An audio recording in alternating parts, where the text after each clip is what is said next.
It was said that during the night, a creature known as the Rokurokubi roamed the streets. At first glance, she appeared to be an ordinary woman, but those who dared to look closely saw something deeply unnatural about her.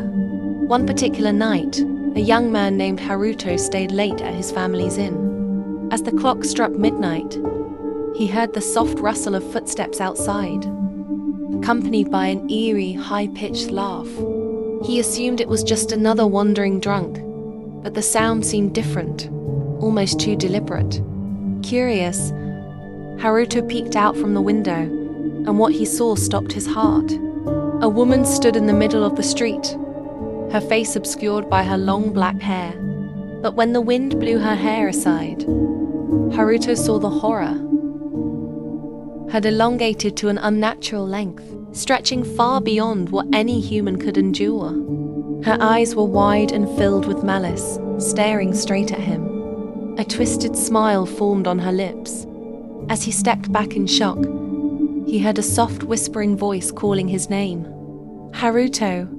Terrified, Haruto bolted from the window and ran to his family's room, only to find his parents asleep, unaware of the danger outside.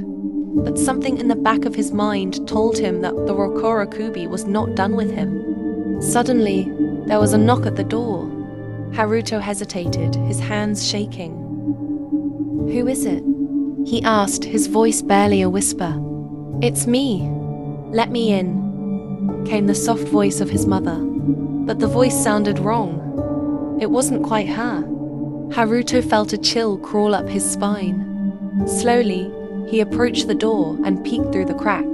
There stood his mother, but her neck, like the woman he had seen, was unnaturally long, twisted and contorted at an impossible angle. Her eyes glowed in the darkness, and the same twisted grin that had haunted him now adorned her face. With a shudder, Haruto backed away. But he knew there was no escape. The Rokurokubi could stretch her neck as far as she wanted, and she was getting closer, with every passing second.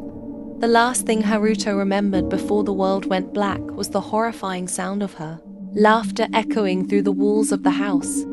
And then there was silence. In the morning, the villagers found the inn abandoned, with no sign of Haruto or his family. Only one thing remained: scratches on the door, as if something had been trying to get in.